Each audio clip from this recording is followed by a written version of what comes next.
As you know, the Founding Fathers were not a multicultural group.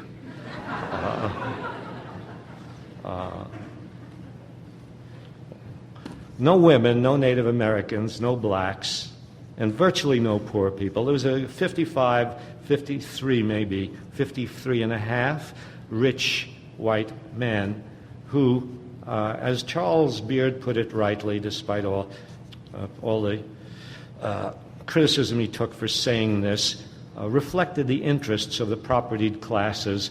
A strong central government was set up to protect the interests of the slave owners and the interests of the merchants and the interests of the bondholders. A country that would be able to move westward and protect the people who moved westward, who expanded into Indian lands. A government that would be able to send an army out into the Indian lands and get rid of the Indians and clear the way for white people to take over that land. Next time you hear somebody say, we mustn't have big government, this country was founded on the idea of big government.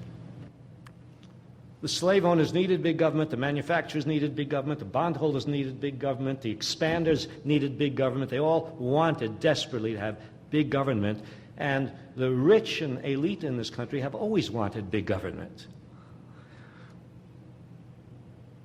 Only recently, relatively recently, in this century, have they worried about what big government may do.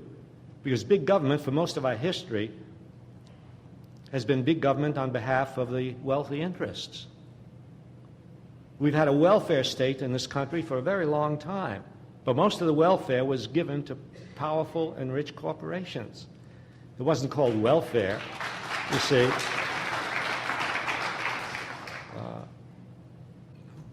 The railroads in the 1850s got something like 20 million acres of land free from the states. During the Civil War, the railroads got something like 100 million acres of land free from the federal government. 100 million acres free? You try to get an acre of land. One. Just tell the government you want just a little bit of land.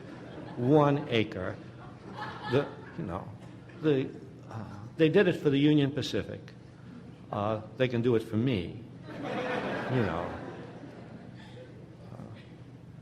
This was welfare on an enormous scale. Subsidies to the merchant marine, subsidies to the manufacturers by increasing the higher tariffs, which are, of course, subsidies to the manufacturers and higher prices for the consumer.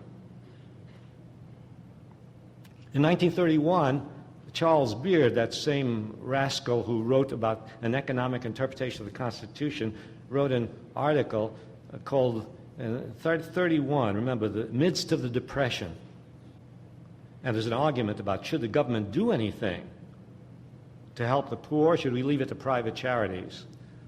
He wrote an article called The Myth of Rugged Individualism, because all people were saying, no, we mustn't help all these people who don't have jobs anymore and who can't feed their families.